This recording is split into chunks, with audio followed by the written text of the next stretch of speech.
Hello everyone, good morning, welcome back to another new blog. এখন বাজছে 9:45। তো আজকে আমার ঘর থেকেই ব্লগটা স্টার্ট করলাম, কেন কি বইয়ের এই জায়গাটা অনেক দিন ধরেই অগোছালো রয়েছে। আজকে ভাবছি গোছাবো গোছাবো বলতে বইগুলো সব প্যাকেট প্যাকেট করে রেখে দেবো, বাট ওই ফাঁকা জায়গাটাতে যে কি রাখবো এখনও অবধি জানি না। তো আগে তো ওই জায়গাটা ক্লিন করে নিই, তারপরে না হয় দেখবো যে ওখানে কি রাখা যায়। এখন লাইট জ্বালাতে গেলাম, দেখছি কারেন্ট চলে গেছে। দুর্গাপূজার আগে কারেন্ট যায় আমাদের এখানে, এর আগেও বলেছি। তো আজকেও সেই ডেট পড়েছে কারেন্ট যাওয়ার। ভাগ্যিস ফোনটা তাড়াতাড়ি চার্জে দিয়েছিলাম, না হলে ব্যাস হয়ে যেত। তো এখানে রয়েছে ব্যাগ, যেটা রেগুলার নিয়ে যেতাম। কয়েকটা ফাইল আছে, একটা বোর্ড আছে, এদিকে রয়েছে ডায়েরি, পরীক্ষা দিতে যাওয়ার বোর্ড, অনেকগুলো খাতা, এদিকে রয়েছে পার্স, এদিকে আছে একটা কিউট প্যাড, যেটাতে ফর্দ লেখার জন্য খুবই ভালো এই টাইপের প্যাডটা। আর এখানে আরও কয়েকটা ফাইলস খাতা মিলিয়ে মিশিয়ে আছে। এইদিকে রয়েছে লিপস্টিক রাখার একটা ব্যাগ, কিন্তু আমি এতে তো লিপস্টিক রাখি না, রাখি খুচরো কয়েন। এটা আমাকে মিমি দিয়েছিল।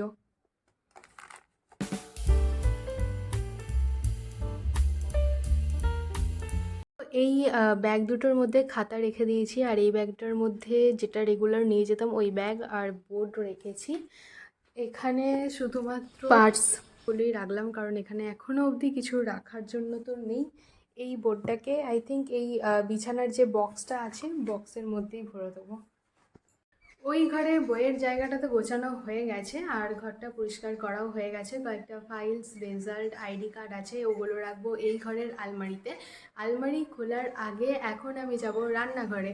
তো মা একটা রেসিপি ঠিক না, মানে ওই স্ন্যাক্স টাইপের আইটেম রান্না করবে। তো বলেই দিচ্ছি যে মা কি রান্না করছে। আমাদের আজকে হবে স্যান্ডউইচ, চিকেন স্যান্ডউইচ। তো চিকেন স্যান্ডউইচের যে মশলাটা দেওয়া হবে সেই মশলাটা মা এখন রেডি করে রেখে দিচ্ছে।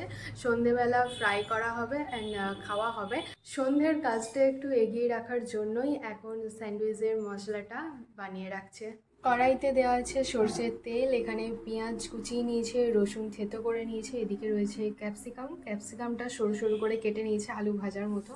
এদিকে রয়েছে অল্প একটু ওই 250 গ্রাম মতো বোনলেস চিকেনে হলুদ আর নুন দেওয়া রয়েছে। আর এদিকে রয়েছে আলু সিদ্ধ। হলুদ দিয়েছ আর নুন দিয়েছ? দেখে মনে হচ্ছে যেন পেঁপে সিদ্ধ। আর এটা পেঁপে সিদ্ধ দেখতে লাগছে। টেস্ট করে দেয় না। আর আছে কাঁচা লঙ্কা দেওয়া। তো সবই জোগাড় হয়ে গেছে, এবারে হবে মশলা তৈরি। তো প্রথমে ক্যাপসিকামটা দেওয়া হলো কড়াইয়ের মধ্যে, এটা হালকা একটু ভেজে এই আলুটার সঙ্গে রাখা হবে। তা আবারও কড়াইয়ের মধ্যে সর্ষের তেল দেওয়া হয়েছে, আর এর মধ্যে হাফ তেজপাতা আর হাফ শুকনো লঙ্কা দেওয়া হলো। তো এবারে কড়াইয়ের মধ্যে পেঁয়াজটা অ্যাড করা হয়েছে, আর এদিকে দেখো ক্যাপসিকামটা একদম হালকা করে ভাজা হয়েছে, একটু কাঁচা কাঁচা টাইপেরও রয়েছে ক্যাপসিকামটা। চিকেন স্যান্ডউইচ এই ফার্স্ট টাইম বানানো হচ্ছে আমাদের বাড়িতে। আর চিকেন স্যান্ডউইচের মধ্যে যে মশলাটা দেওয়া হবে মা বলছিল ওটা আমাকেই বানাতে, কিন্তু আমি কিভাবে বানাবো সেটাই বুঝতে পারছিলাম না। মাকে বলছিলাম যে কখন মাংস দেবো আর কখন আলুটা দেবো সেটাই আমি বুঝে পাচ্ছি না। তো মা বললে তাহলে আমি আমার নিজের মতো করে নিচ্ছি। আমি বললাম ঠিক আছে, তাই করে নাও। এবারে মাংসটা অ্যাড করা হচ্ছে, মাংসর সাথে কিন্তু রসুনটাও দেওয়া হলো।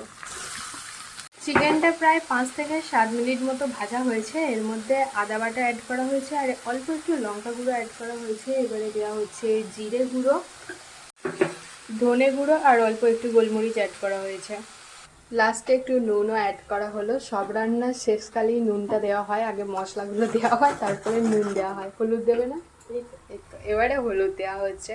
তো অল্প একটু জল দেওয়া হয়েছে যাতে চিকেনগুলো সিদ্ধ হয়ে যায়। চিকেনটা তো কষানো হয়ে গেছে, চিকেনের মধ্যে আলু আর ক্যাপসিকাম যেগুলো আলাদা করে রাখা ছিল সেগুলোও দেওয়া হলো।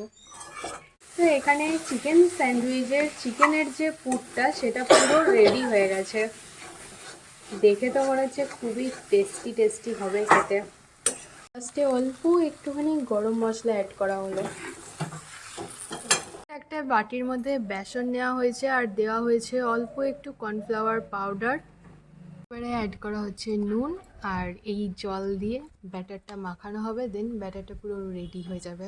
ব্যাটারটা এখন গাঢ় করেই রাখা হচ্ছে, পরে পরিমাণ মতো জল দিয়ে অ্যাডজাস্ট করা হবে। তো এখন বাজছে 11:15, কারেন্ট আস্তে আস্তে 2টো তো বেজেই যাবে। সবই ঠিক আছে, কারেন্টটা থাকলেই ভালো হতো। রান্নাঘরের কাজ তো সব কমপ্লিট হয়ে গেছে।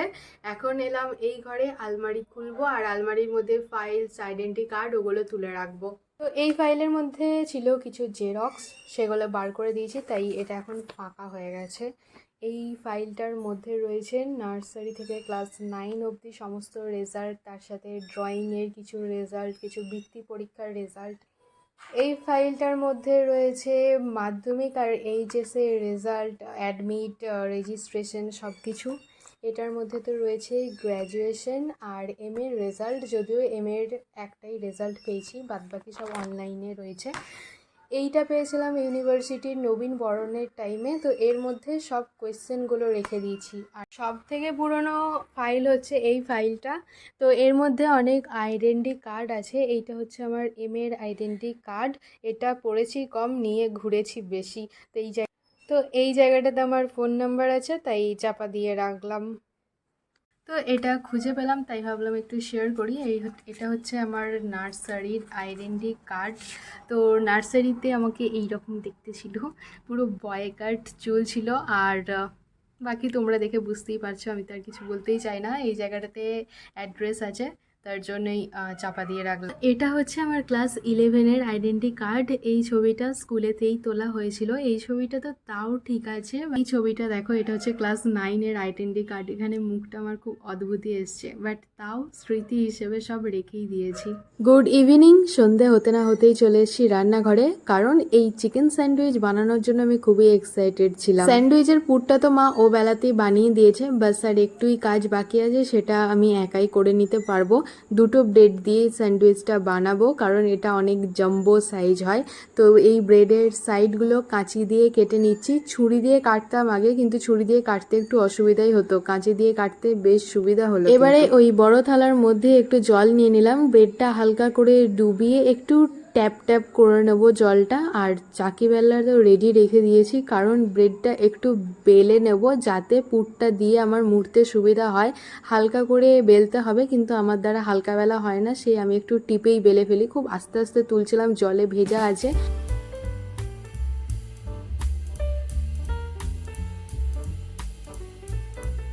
তো ব্রেডটা বেলা হয়ে গেছে, এবারে ভিতরে পুরটা দেব। একে তো ব্রেডটা ভিজিয়ে নিয়েছিলাম, তারপরে বেলেছি। প্রচণ্ড পাতলা হয়ে গেছে, একটু তো ছিঁড়ে ছিঁড়েও গেছে। স্যান্ডউইচের যে প্রপার 3 কোণা শেপটা হয়, আমার স্যান্ডউইচের মনে হচ্ছে না যে ওরকম প্রপার 3 কোণা শেপ হবে বলে। চলো আস্তে আস্তে দেখতে থাকি যে স্যান্ডউইচের শেপটা কীরকম আসে।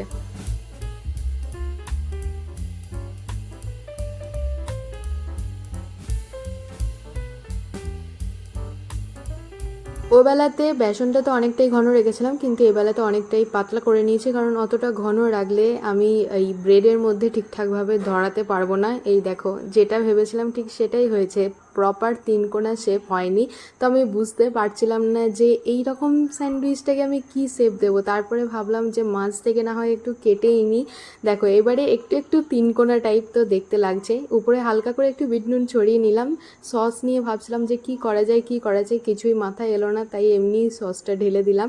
তো ফার্স্টে ভাবছিলাম যে 3টে করে শসা দিয়ে ডেকোরেশন করব, তো লাস্টে দেখলাম যে সসের পাশটা একটু ফাঁকা ফাঁকা লাগছে, তাই 4টে পেঁয়াজও অ্যাড করলাম আর 4টে শসাও অ্যাড করে দিলাম। এইবারে প্লেটটা একটু ভরা ভরা দেখতে লাগছে। আজকে সস নিয়ে তো কোনো কেরামতি করিনি, তাই আঙুল দিয়েই একটু ঠিক করে দিলাম সসটা। গরম গরম চিকেন স্যান্ডউইচ তো রেডি হয়ে গেছে, এবারে টেস্ট করে দেখার পালা। ধরো, গরম নেই খুব একটা, দেখো।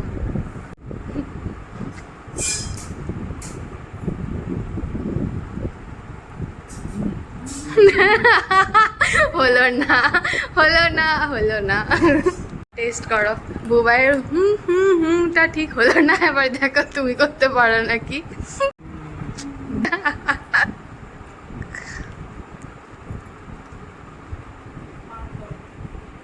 করছিলাম তো ভিডিও এডিটিং করে ফোনটা দিয়েছিলাম চার্জে। ওবেলা কারেন্ট এলো অলমোস্ট দুটোর সময় আসার কথা ছিল, 15 মিনিট আগেই চলে এসছে। তো একদিকে ভালোই হয়েছে। সন্ধ্যের চিকেন স্যান্ডউইচের রেসিপিটা কেমন লাগলো অবশ্যই কমেন্ট করে জানিও। তবে এডিট করতে গিয়ে একটা জিনিস খেয়াল করলাম, কি বুবাইয়ের মায়ের কাছ থেকে এমনভাবে রিভিউটা নিচ্ছিলাম মনে হচ্ছে যেন আমি নিজেই গোটা রেসিপিটা রান্না করেছি। এই নিয়ে আমার 4th টেক চলছে। ফোনটা আমি এমনভাবেই ধরছি যে ফোনের স্পিকারটাই চেপে যাচ্ছে আর কথাগুলো প্রচণ্ড আস্তে আসছে, কখনো জোরে আসছে। তো এই প্রবলেমটা হচ্ছে, হোপ কি এইবারে যেন এই প্রবলেমটা না হয়। চলো এই ভিডিওটাকে এখানেই এন্ড করে দিচ্ছি। যদি কিছু ভালো লেগে থাকে তাহলে please do like, share and subscribe. Comment করতে কিন্তু একদম ভুলো না। কালকে আসবো নতুন একটা ভিডিও নিয়ে। ততক্ষণে সবাই ভালো থেকো, সুস্থ থেকো, সাবধানে থেকো, আর অবশ্যই সাবস্ক্রাইব করে আমার পাশে থেকো। তো চলো ফাইনালি আজকের মতো টাটা।